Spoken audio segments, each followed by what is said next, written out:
Chair Johnson is connecting right now. We'll start in just a moment.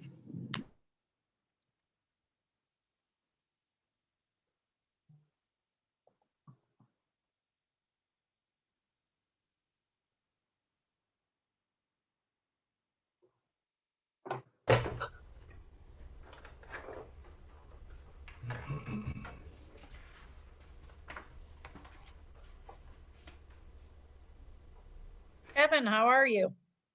Good, how are you? Doing wonderful. Good. Nah. Good afternoon. Happy March, everybody. Good. Hi, everybody. Can you hear me? Larry Green. Okay, I'm just having some difficulty right now, so we're just troubleshooting our problems. You won't see my lovely face. You'll just hear my voice today. All right. Well, we can hear you, Larry. Can everybody hear me okay? Let me just check the video one more time. You're a little garbled, Natasha, because of your mask. I know, but I'm in front of the public, so I have to have it on. I have glass doors to my office. Yeah. I'll come a little bit closer to the phone, and that should clear it up a little bit. How's that? A little bit better, but you look great.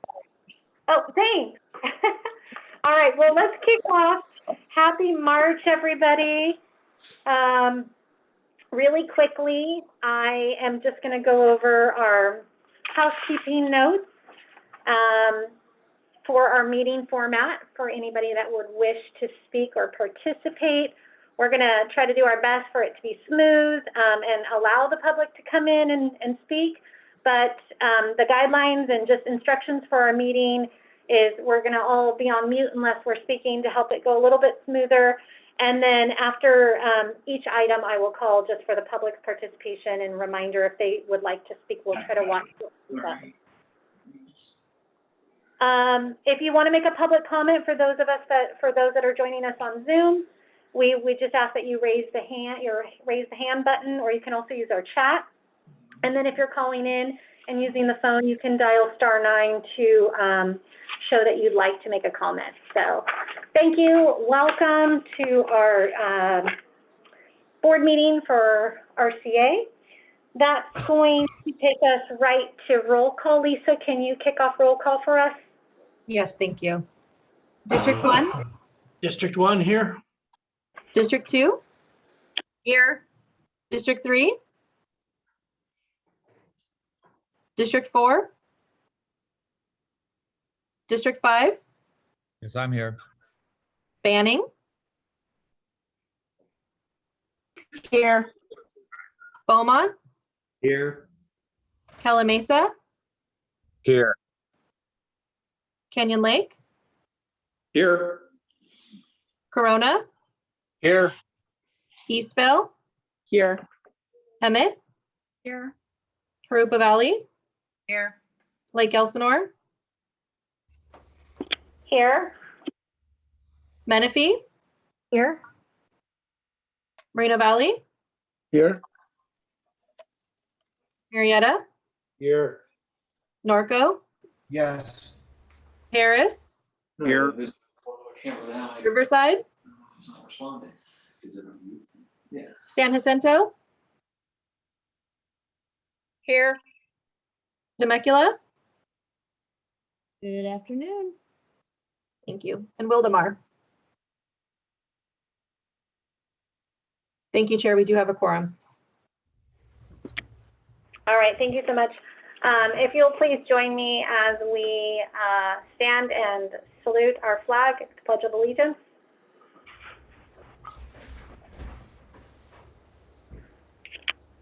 Ready, begin. I pledge allegiance To the flag. of the United States of America and to and the republic for which it stands, one nation God, under God, indivisible, indivisible, with liberty and justice for all. Right. Thank you so much. Our first Do we have any public comments today? I am not seeing anyone with their hands raised. All right, I'm gonna try and shut my door so you guys can hear me a little bit better. Okay.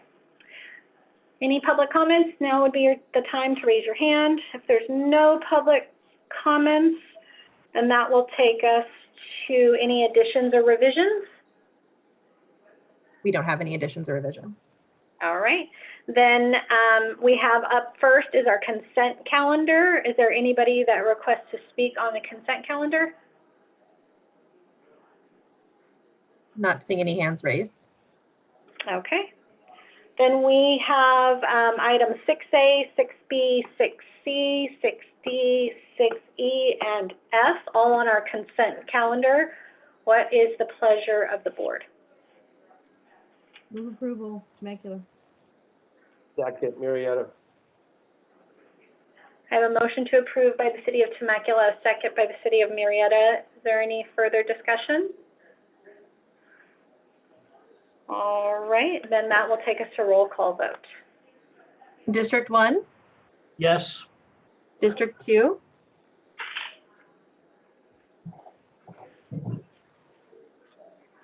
District 2, Yes. thank you. District 5, Yes. Banning, Yes. Beaumont, Yes. Mesa, Yes. Canyon Lake, Aye. Corona, Yes. Eastville,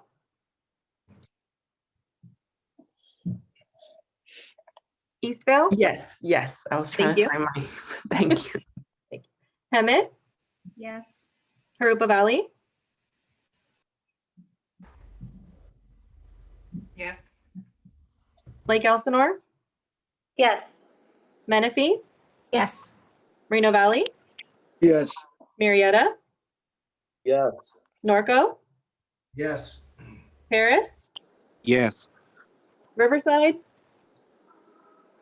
San Jacinto, Yes. Temecula, Aye. and Wildemar. Thank you. That item passes. All right, thank you so much. That takes us to item number 7 on our agenda, which is closed session. So I'm going to turn it over to Mr. DeBon. Yes, we do have a closed session on the agenda to discuss the potential acquisition of real property.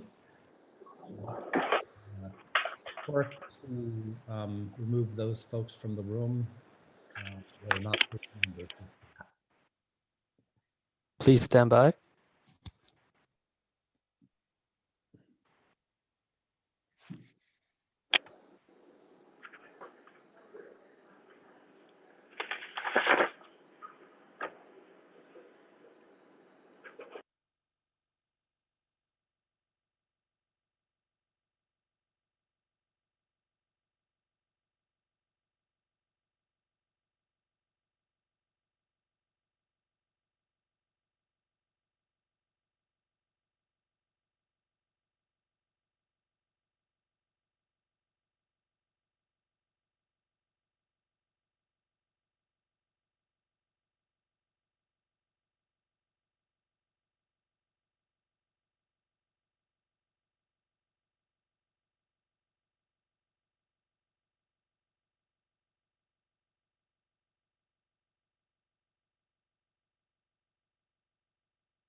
Supervisor Hewitt, have you received an invitation to go in the closed session?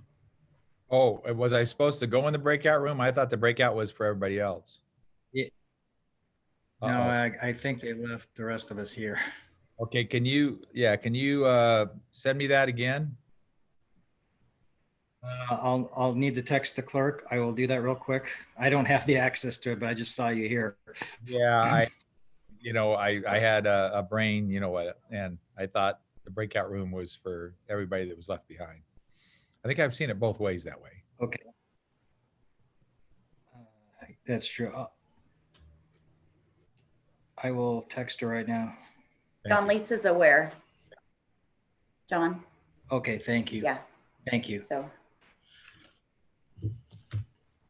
As soon as I get it, I can hit it.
This looks like the funner room anyway.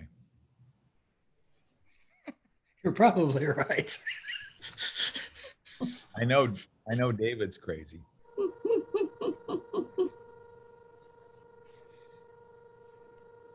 I was hoping we get back to in-persons. Our positivity rate's really low right now. Trend is definitely in the right direction, that's for sure. Yeah. The problem is, I think, is the social distancing with such a large JPA. You need a bigger boat out Especially there. with especially with the commission with 34 board members. It's a tough one. Yeah. But we could always have half of them show up in person and the other half, hybrid. Okay, back in. I never got my invite.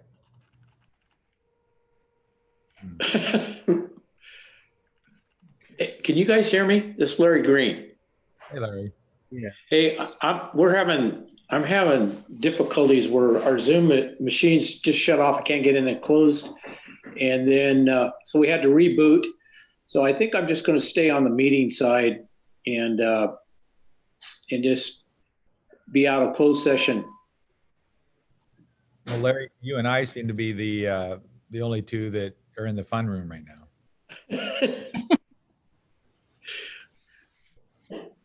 I'm getting some technical help here, but it's being fickle. How's that word? Electronics. I can't wait till we get back and meet face to face. No kidding. I mean, that's the real world, I think. It's been so long. Here comes Colleen, so we're getting some other people coming in. Probably. Yeah. Hopefully soon.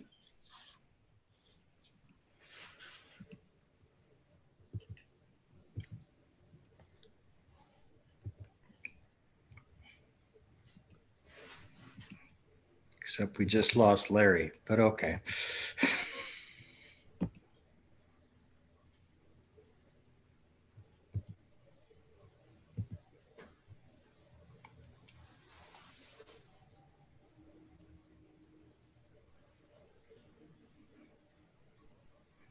So she acknowledged that I wasn't in?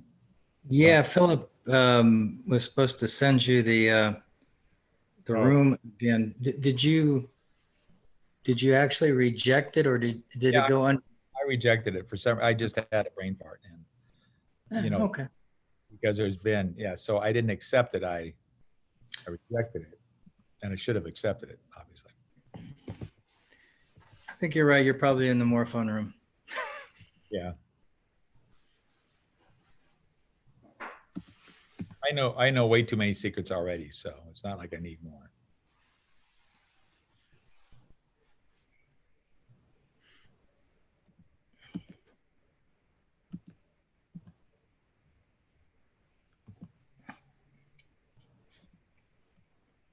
Yeah, it'll be over by the time I get in.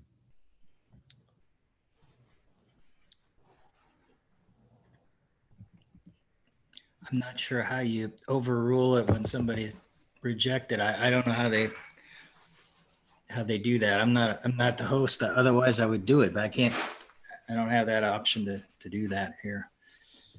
I'm sure they'll have enough votes in there. This way I'm covered just in case I actually was somehow related to the issue. It's true. Here we are.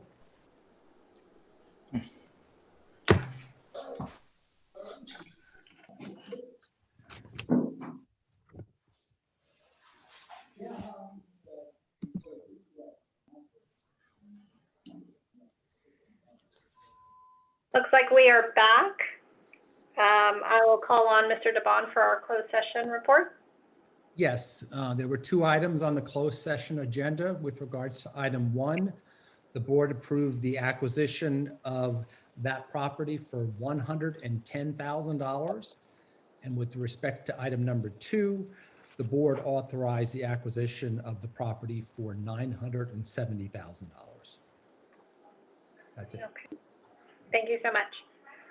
If you're following along on our agenda, that takes us to item number 8, which is our 2021 state and federal legislative platform and legislative update. Are there any requests from the public to speak? We did receive an email this morning, over the weekend from Dan Silver, and it was emailed to everyone this morning in support of this item. I don't see Mr. Silver on the call, double checking. And I do not, and I'm not seeing any other hands raised. Okay. All right. Thank you for making sure we all note the email from Mr. Silver in support. What is the pleasure of the board? I'm sorry. You know what? You don't even need to tell me what you want to do yet, because I believe we're going to have a staff presentation. So let me kick it back over to staff before they start sending me text messages and emails.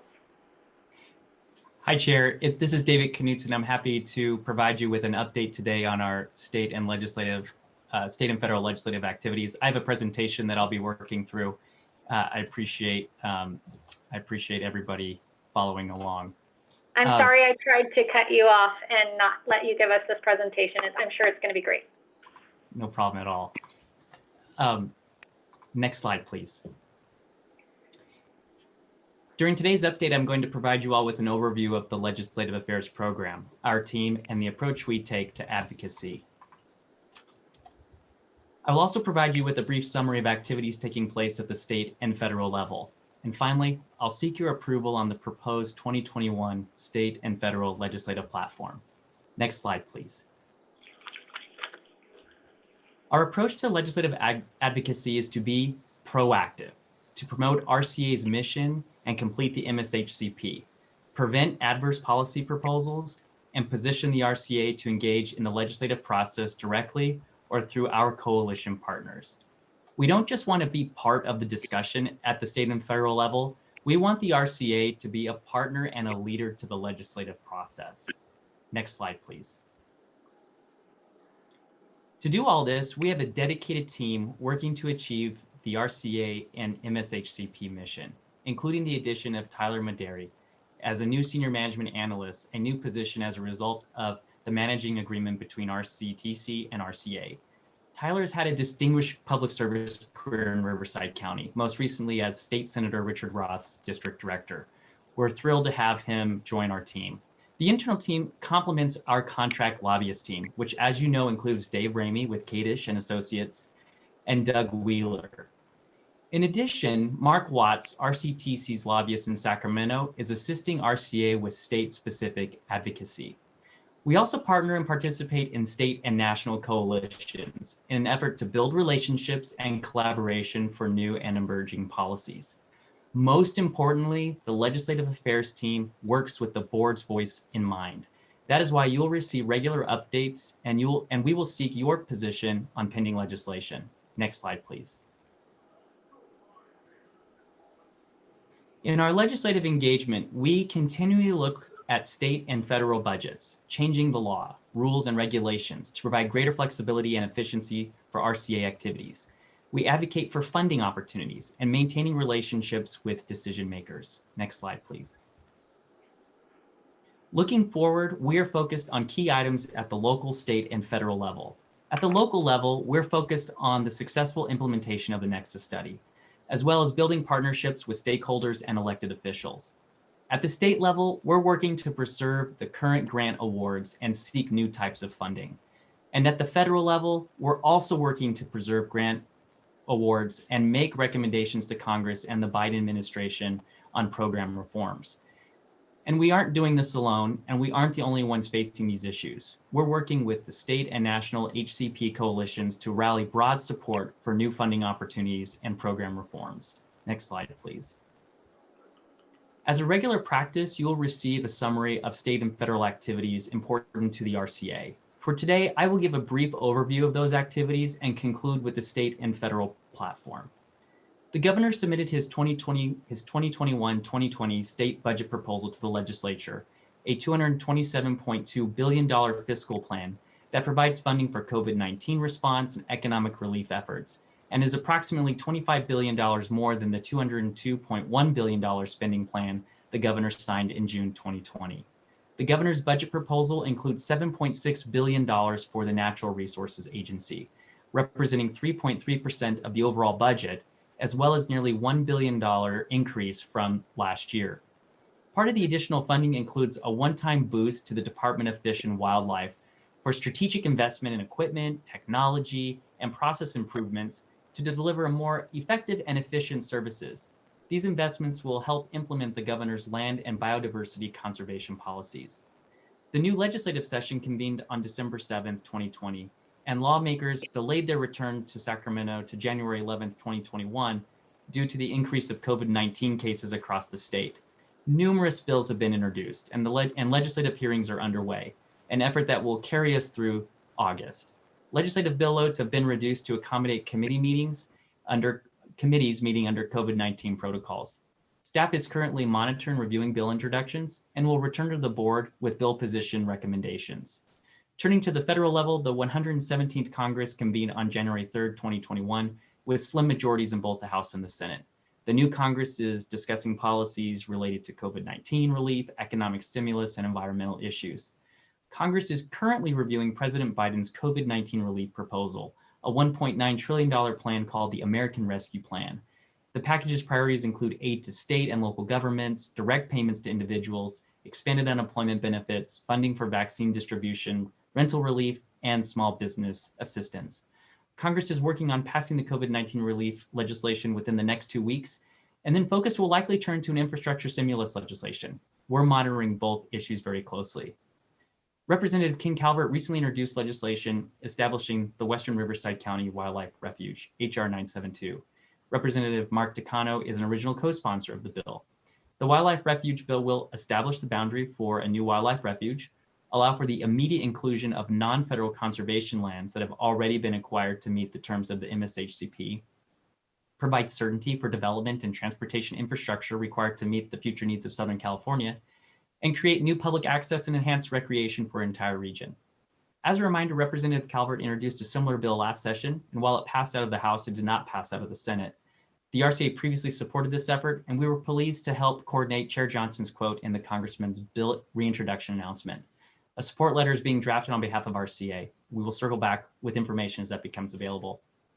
Last week, Executive Director Ann Mayer sent a letter to Department of Interior Secretary Designate Holland, informing the department of the new management between RCA and RCTC, and also offering recommendations for changes to the Section 6 grant process.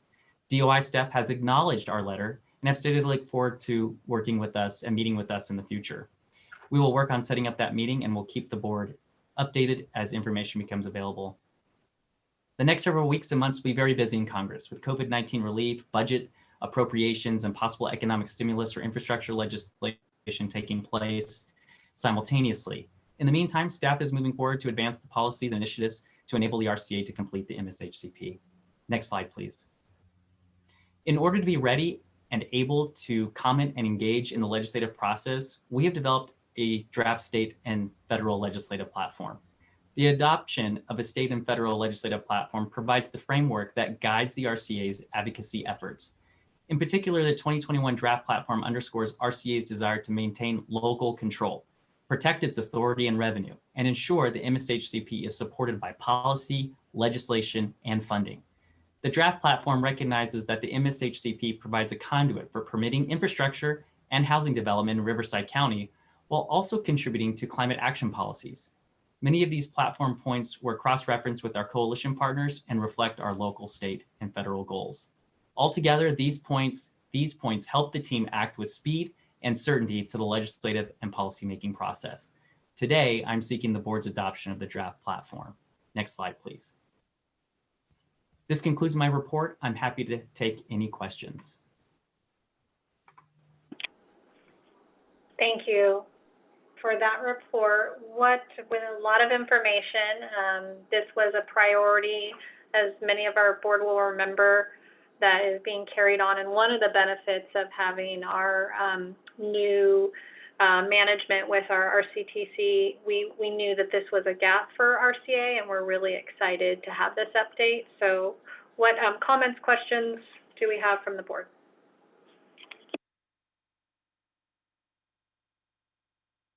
I see board member Sobek with her hand up. I just have a comment. I just want to thank, what's his name? Dan? No. Who was it that did this? Tyler? No. Anyway, who was it that gave the presentation? David. It was David. I just want to thank him for his presentation and for the plan that we have to go forward. It sounds great. So I hope you'll be able to bring back some money to the agency, and let's go forward with this.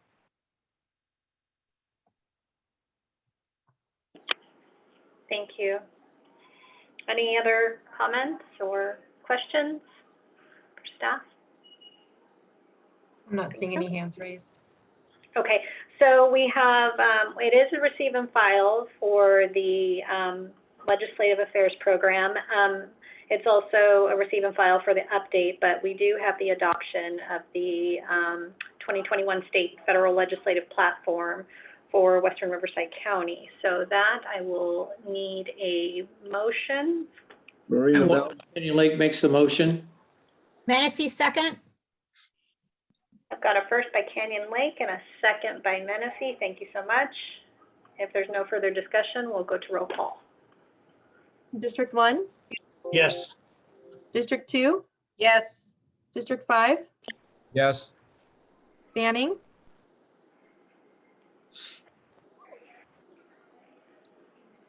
Boma? Yes. Ella Mesa? Yes. Canyon Lake? Aye. Corona? Yes. Eastville? Yes. Emmett? Yes. Carupa Valley? Yes. Lake Elsinore? Benny, yes. Thank you. I'm sorry, Lake Elsinore? Yes. Menifee? Yes. Reno Valley? Yes. Marietta? Yes. Norco? Yes. Harris? Yes. San Jacinto? Yes. Temecula?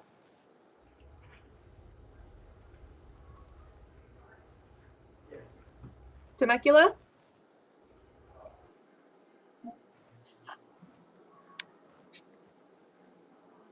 Thank you. That item passes. Thank you so much.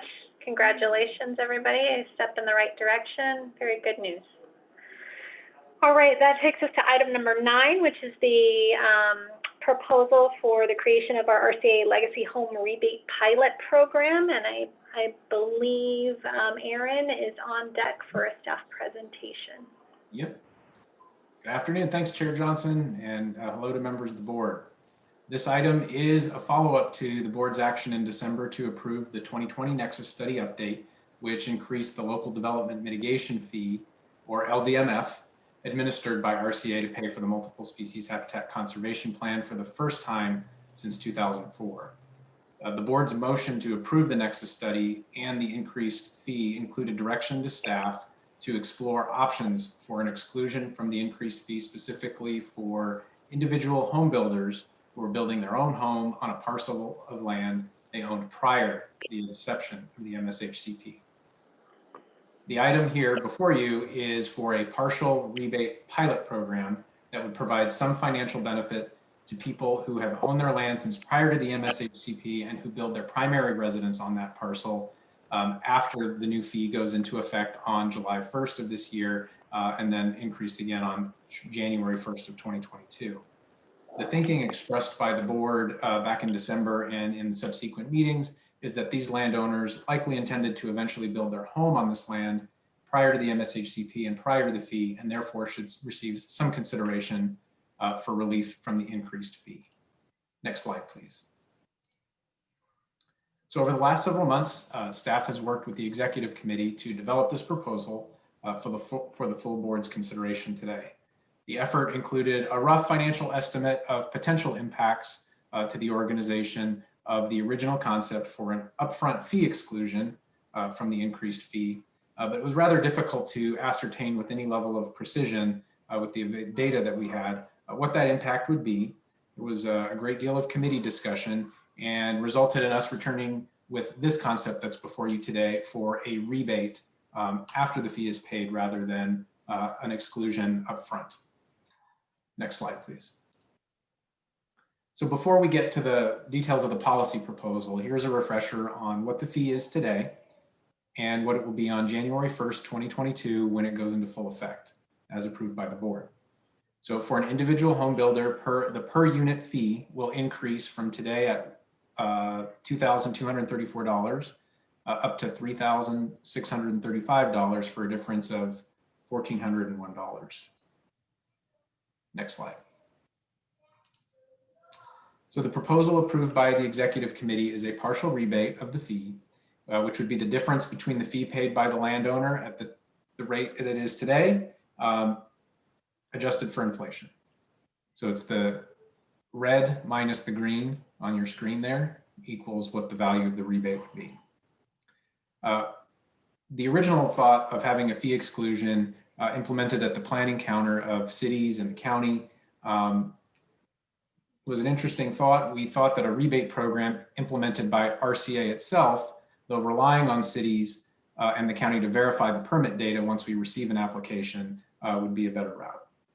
The executive committee proposes that such a program require the landowner to occupy their new residence for at least 1 year to better ensure that the benefit is targeted towards those who are actually building their own residence. So this isn't for flippers or investors.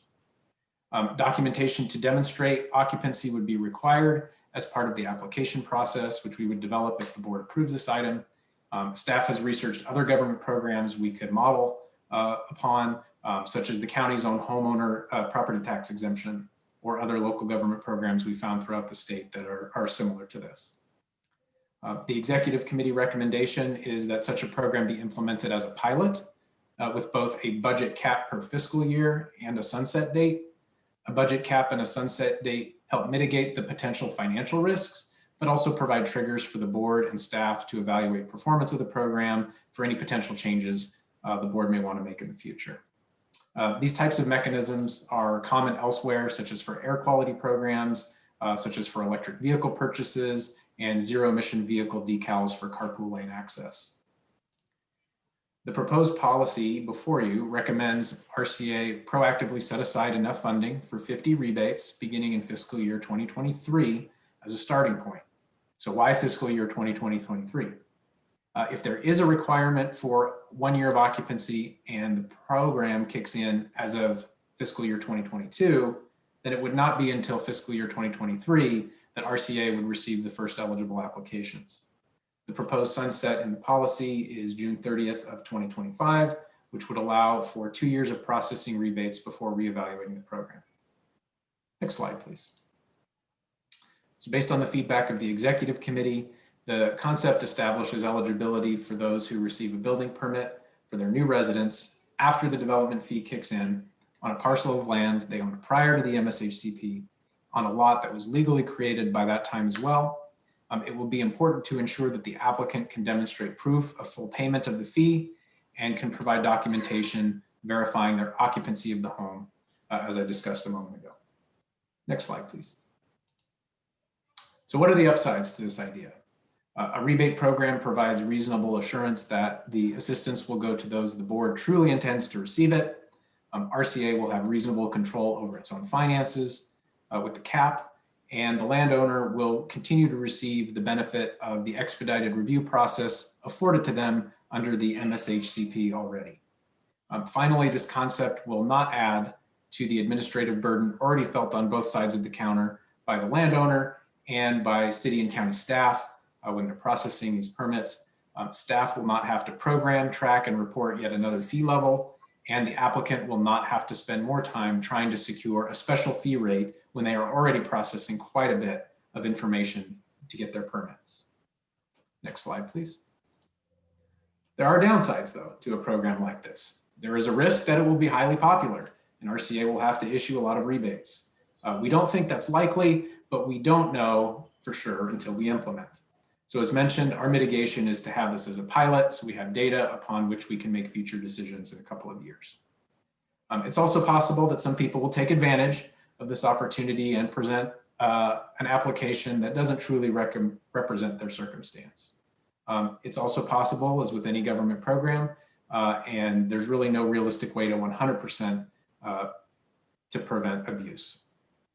Finally, anything that cuts into revenue has a proportionate impact on the RCA's ability to acquire habitat to fulfill the city's and the county's local reserve assembly requirements under the MSHCP. Next slide, please. So in conclusion, the proposed concept before you today is feasible.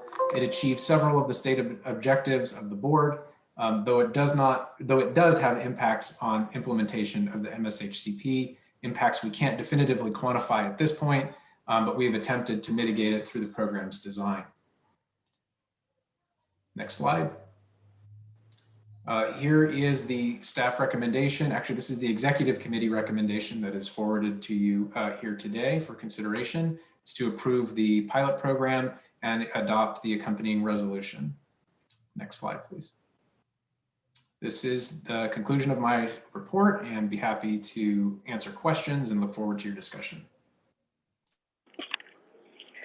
Thank you for your report. Before we bring it to up for discussion, are there any requests to speak? We did receive an email in opposition from Dan Silver as well. And I am seeing Supervisor Jeffries with his hand raised. Okay, awesome. We'll bring it up to the virtual dais for discussion. Mr. Jeffries. Thank you, Madam Chair. I think staff has done a good job assembling all the different ideas and concepts, minimizing the financial impact, and helping what I thought was the most important aspect of this was helping those original lot or landowners who own their property before the habitat plan was put in place, and giving them a little bit of respect is the only way I can think of it. Acknowledging that they made, it's kind of like the chicken and the pig. One of them contributes and one of them's all in. These original landowners are all in. And I think it's appropriate to approve what has been proposed here today. It's a little less than what I was hoping for, but I think it's the right thing to do for them. So you have my support. Thank you, Supervisor Jeffries. I think there's more questions, comments. Madam Chair, I can't raise my hand, just heads up whenever you want to speak, let me speak. Okay. Lisa, do you want to just call as you see them? Sure, Board Member Martinez has his hand up. Hi there. Yeah, thank you for that. So I think staff are always giving us the pros and cons for any proposal. So thank you for that. And I do see it as being a good compromise between what was originally requested by Supervisor Jeffries to what we ended up with. However, I still think that we're creating loopholes, and I'm always against anything that's already compromising our Nexus study. Nexus studies are there for a reason, and already we're coming up with reasons how to circumvent that. So even though I am sensitive to the residents that this would potentially help, I do have to show that I would be opposed to this. So thank you. Thank you for your comments. Board Member Ingram. Thank you so much. I appreciate it. I can't put my hand up. I'm doing this remotely on a phone. So I wanted to take the opportunity to thank staff. I know that you worked on this diligently to bring this forward to the board. I think it's an equitable solution. The people that own their homes or own their property and have wanted to develop and saved a lifetime, I think it'll be beneficial. I think that there are checks and balances in place so that you're not going to see abuse of this program. And there is a sunset there. So hopefully the individuals that would benefit from it would capitalize on it. And again, we have a sunset on this. So it's not like it's going to stay around for perpetuity. And I just wanted to thank Ann and staff for all the hard work on trying to accomplish this and navigating the treacherous edges of this. So thank you so much. Thank you, Madam Chair. Thank you. Mr. Ingram, is there anybody else that'd like to speak? I'm not seeing any other hands raised. I will Okay. second Mr. Jeffrey's motion, by the way. All right, we can take all the action in one motion. So if we have a first by District 1 and a second by Marietta, then we have direction. I also just want to say this is a really great collaboration of lots of different ideas and lots of different opinions on how we can formulate a success plan. And I also want to reiterate the comments of Mr. Ingram to the staff. This was not easy to do. So thank you for that. Nice work. And we'll go to roll call vote. District 1? District 1, yes. District 2? Yes. District 5? Yes. Banning? Yes. Beaumont? No. Calamasa? Yes. Canyon Lake? Aye. Corona? Yes. Eastville? Yes. Hemet? Yes. Carupa Valley? Yes. Elsinore? Yes. Menifee? Yes. Moreno Valley? Yes. Marietta? Yes. Norco? Yes. Harris? Yes. San Jacinto? Yes. Temecula? Aye. Thank you. That item passes. Thank you very much. All right, that takes us to item number 10 on our agenda, the presentation, getting to know the MSHCP, and I believe we have presentation by Tricia Campbell.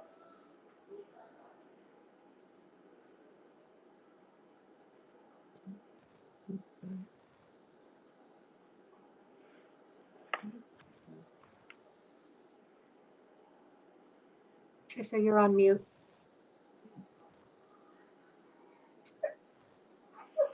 Oh my. Good afternoon, Chair Johnson and board members. I am Tricia Campbell, the RCA Reserve Management and Monitoring Manager. And let's talk about two components of the MSHCP reserve that we hear about all the time, and that's PQP versus ARL. PQP plus ARL equals the 500,000 acre MSHCP reserve when complete. PQP literally means public, quasi-public lands. And when the MSHCP came into inception in 2004, 347,000 acres of PQP lands came into the MSHCP reserve. These lands are owned by public, quasi-public entities, and in rare cases owned by private entities that establish strategic conservation lands through, for example, the federal and state water permitting processes prior to the MSHCP. So examples of PQP owners include county parks, Riverside County Flood Control, Metropolitan Water District, U.S. Forest Service, BLM, state parks. And examples of the reserves that we all hear of that are PQP include the Santa Rosa Plateau Ecological Reserve, Lake Skinner, and the Hidden Valley Wildlife Area. Next slide, please. In contrast, ARL means the additional reserve lands needed in addition to the PQP lands in order to reach the 500,000 acre goal. So every acquisition the RCA and the state and feds make goes in as ARL. The RCA has other options for including properties into the reserve, and that is through conservation easements and memorandum of understandings. Cities and the county of Riverside can add to ARL, but they do have to be managed as additional reserve lands. These lands are expressly for the conservation of the 146 MSHCP species, and these fill a higher ecological role to the 146 species than does some of the PQP lands. Some passive recreation is allowed, but it is limited. Now, once the 153,000 acres of ARL are acquired, as described by the MSHCP, no further reserve assembly will be required. So examples of ARL include lands that we usually don't hear about. Potrero, which is a large property owned and managed by the state. RHW Phase 2, which is a recent RCA acquisition. Anheuser-Busch property, that is a large property in the city of Marietta. That's also owned and managed by the RCA. Next slide, please. Thank you, and are there any questions?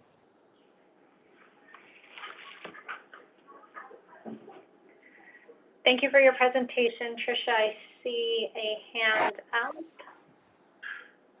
Menifee. Thank you. And thank you, Tricia. So not so much about the land, the PQP and the ARL, but on the 146 covered species, ever look at that to see if there needs to be any species added to that, or will we learn about this in the future? So to add a species is a major amendment. So the idea is that one of the things that our plan did is we looked ahead at a lot of species that are not listed by the state or by the federal governments. We included a lot of species in hopes of never having to do that amendment, but it is a possibility. But a lot of times we've already got them covered, and I'll give you an example. Mountain lion is a covered species. That species is a candidate for listing as endangered by the state of California, and we've already got it covered under the plan. So that's the 146 species is a tall order, but it's something that everybody thought ahead on. Okay, thank you for that. Board Member Martinez has his hand up. Yeah, just a quick question. Where is the Potrero ARL located? So do you know where the San Jacinto Wildlife Area is? Ah, okay. So it's along Gilman Springs, but to the east instead of the west. Okay, that's where I thought it was. I just wanted to know if there was something different I didn't know about. So, all right, appreciate it. Thank you. Thank you, Chair. Mr. Bash? When I first got on the RCA, I took a couple of tours all over, and it was really, really helpful. Is that still available? I certainly am open to that. That would be something that Ann and Aaron discussed, but I don't see why not. I did it once by myself, and then I did it once with about 4, but they're all gone, but about 4 people. I don't know in the era of COVID if that's possible, but if any of you have not looked at some of the land that's been conserved and they're in process of conserving, it's pretty amazing what's being assembled.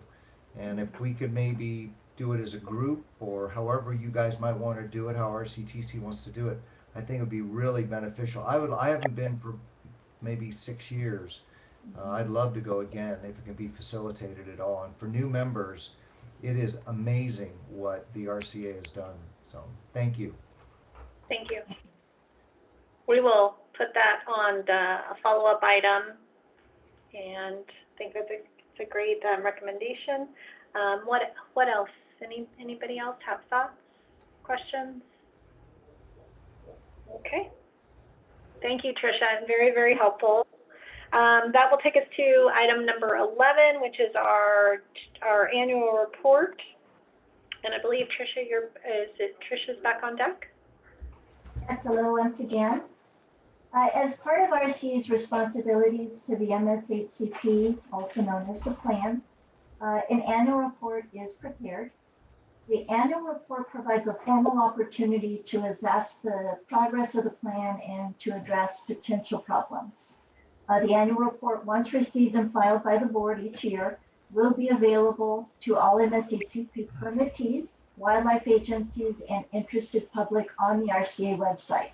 Next slide, please.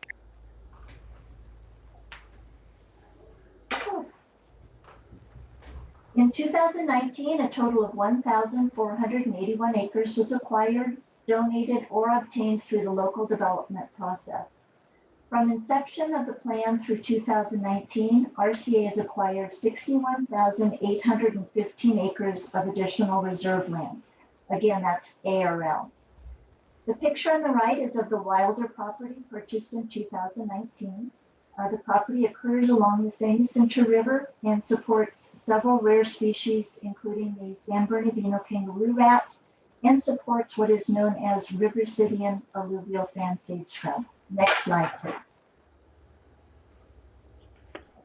The graph on the left illustrates the additional reserve assembly goals by federal, state, and local sources, along with total acquisition acres through 2019. Local equates to lands coming into the reserve through development, donation, willing sellers, etc. Local is where the RCA fits into the acquisition scheme. The graph to the right illustrates the money spent through 2019 on the three types of additional reserve lands, acres. In a nutshell, through 2019, the feds and states are at 39% of their goal, while local is at 42% of our goal. Next slide, please. Habitat losses are reported to the RCA once a year. Losses are reported when projects go to their final processes at the city or the county, and the project is shovel ready and removal of habitat can occur. In 2019, 2,136 acres were approved for loss within the plan area. Of this, approximately 1,829 acres was for development outside of criteria cells. That means outside of where additional reserve assembly does not occur. Approximately 306 acres of this was for development inside criteria cells where the additional reserve assembly needs to occur. Because there is much more area outside of cells, it is important for more development or losses to occur outside of cells than inside of cells. Cumulative habitat losses since adoption of the plan show that 81% of the development is occurring outside of the criteria cells, with 19% occurring within the cells. Next slide, please. This slide summarizes the land acquisition of ARL, additional reserve lands, within permittee jurisdiction through 2019. In early March, the RCA website will have a dashboard feature with this information. Next slide, please. How hard can this all be? We look at the acreage gained and acreage lost, and it should be equal to one another, right? Not exactly. So as we talked about, more acres can be lost than gained because conservation occurs only within the criteria cells. And how the gains are calculated needs to consider many variables. Remember, the MSHCP needs to ensure there's habitat protected for 146 species. Species and habitats they rely on do not occur evenly across the plan area. Some species need stream habitat with specific bottom substrate, for example, sandy or cobble, while some species only occur in Riversidian alluvial fan sage scrub, which is a specific kind of sage scrub that occurs in dry washes with sandy, gravelly, and cobbly substrate and receives water flows shortly after storm events. So in other words, we need to make sure the gains and losses are in step with one another geographically, by vegetation, hydrologically, etc. Next slide, please. This is done through what the MSHCP calls rough step analysis. The plan area is split into 9 rough step units. The RCA takes the acquisitions and the losses data provided by each permittee, the cities and county, annually and runs it through the rough step formula. Next slide, please. The analysis shows that at the end of 2019, we are out of rough step in 4 units. Rough step units 3 and 7, we have too much loss in River City and alluvial fan sage scrub habitat, while in rough step unit 5, we have too much loss in riparian scrub, forest woodland, and in rough step unit 8 in grasslands. Next slide, please. Being at a rough step calls for action. For rough step units 3 and 5, we're actually engaged in acquiring the necessary lands to get back into rough step. For rough step unit 7, we are in escrow on a property and we are actively pursuing willing sellers. Rough step unit 8 grasslands is less of an urgent issue due to this being an issue at the time of plan inception. It was associated with several large projects, and so it's been an ongoing known issue for quite some time. And the wildlife agencies understand that. Next slide, please. Another part of MSHCP compliance is to manage the ARL, the additional reserve lands. With a staff of 10, RCA reserve managers manage over 43,000 acres.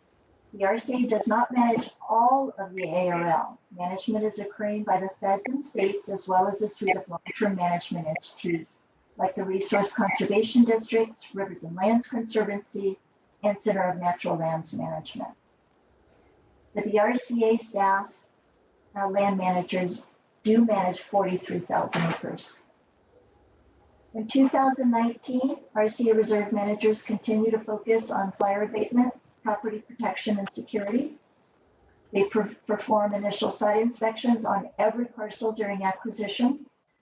They remove invasive non-native species and restore natural habitats, coordinate with other reserve managers that oversee non-RCA lands, and they perform long-term management of 15 Clean Water Act, Endangered Species Act properties. Next slide, please. The RCA contracts with the Santa Ana Watershed Association to perform the monitoring program. With a staff of 14, the monitoring program monitors 146 species throughout the reserve system, so both PQP and ARL. Think about it, it's about 410,000 acres of a staff of 14. In 2019, activities included bird surveys for burrowing owl, grasshopper sparrow, yellow warbler, and yellow-breasted chat. Performed Clinton Key Throat overcrossing and undercrossing wildlife camera studies, vernal pool surveys, rare plant surveys, arroyo chub surveys, and Kino checker spot butterfly and Delhi Sands flower-loving fly surveys. Next slide, please. In 2019, the following major activities occurred. 1,481 acres of ARL acquired within the calendar year. Cumulatively, a total of 61,819 acres of ARL has been acquired through 2019. Since inception of the plan, 13,478 acres designated as development exactions for future conservation through the joint project review process. In 2019, RCA received 35 JPRs from permittees, and 1 criteria refinement was completed, known as the Vine Creek Affordable Housing. Next slide, please. This item is for the Board of Directors to receive and file the Western Riverside County Multiple Species Habitat Conservation Plan 2019 Annual Report. Are there any questions? And thank you. If I may, Madam Chair. Please. Patricia, can you elaborate a little when you were referring to rough step? Those areas, a lot of those areas may have not been in rough step when the plan was originally incepted. And so my concern is that we're not saying that this is something that's transpired over the last decade, even if it's something that started when we first set the plan up. So Rough Step Unit 8 is one that has been out of Rough Step since inception. The other ones are not. Those were not out of Rough Step.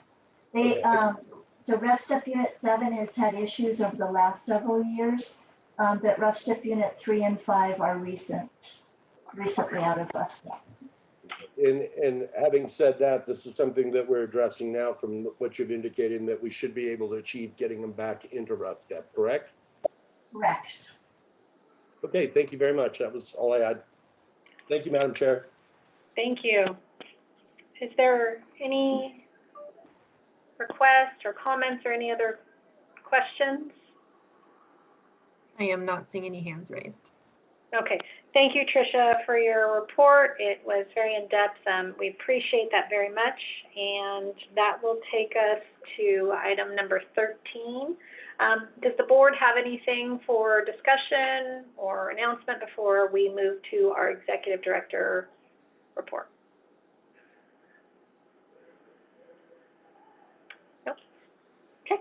All right, then I'm going to turn it over to Ann Mayer to give us a quick update on our Nexus study. Okay, great. Thank you very much. Good afternoon.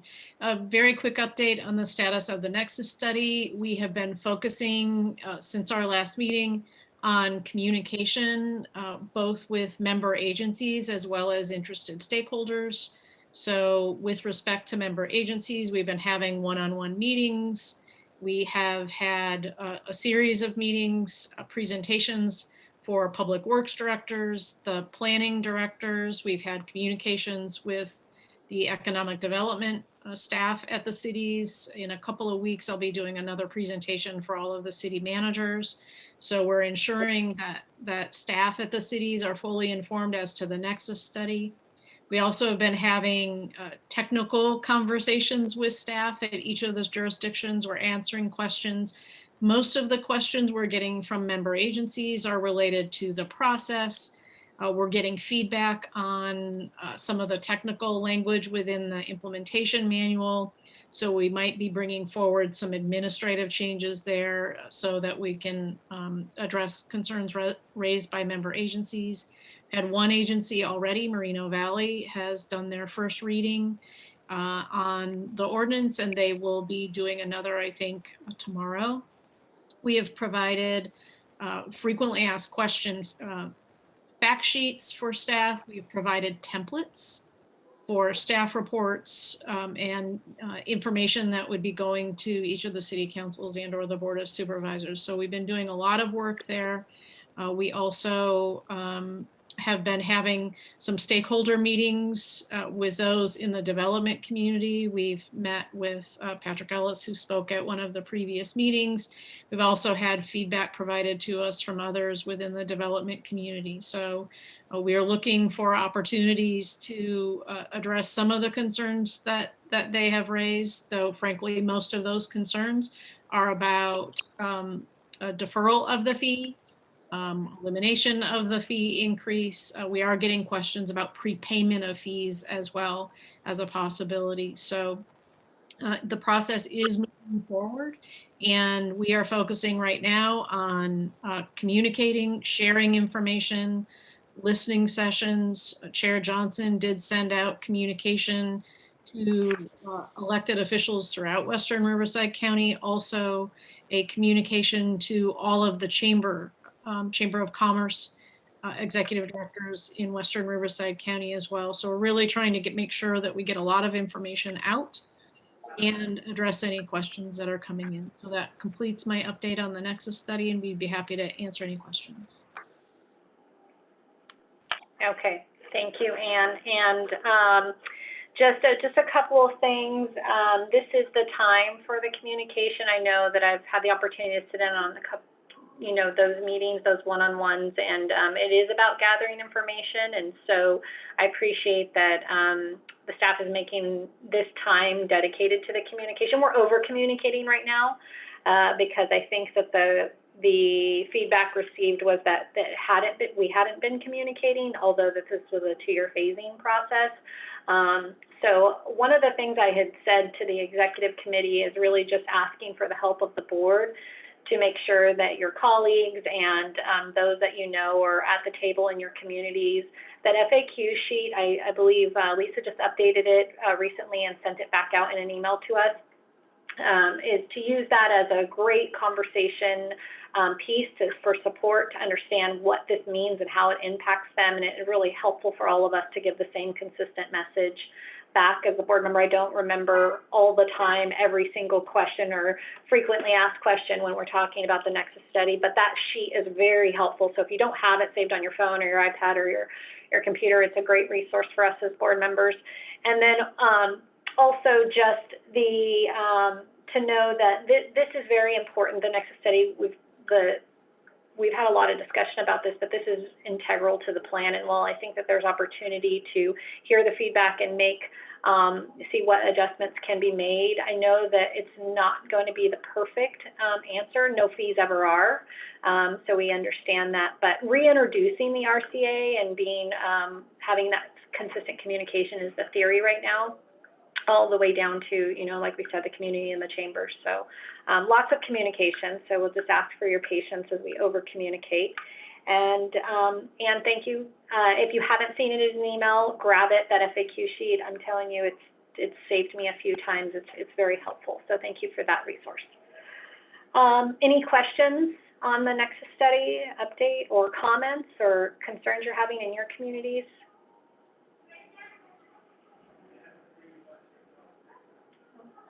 Take that as a good sign. All right. Well, thank you for your hard work on that then. That is the end of our meeting, so that's going to take us to our adjournment. Before we do that, happy March. We got a whole new month ahead of us, first day of March, and hoping for tomorrow's good news as a Tuesday update to our COVID situation. I'm excited. I'm not going to maybe sleep tonight, but we'll see. Fingers crossed, everybody. We will meet April 5th. Yes. April 5th for our next meeting. Someone else is excited about tomorrow?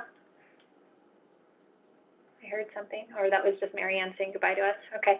All right. Well, we'll see you all soon. Take care. Be well. Take care. Be well, everybody. Thank you. Have a good week. Bye-bye. Bye, everybody.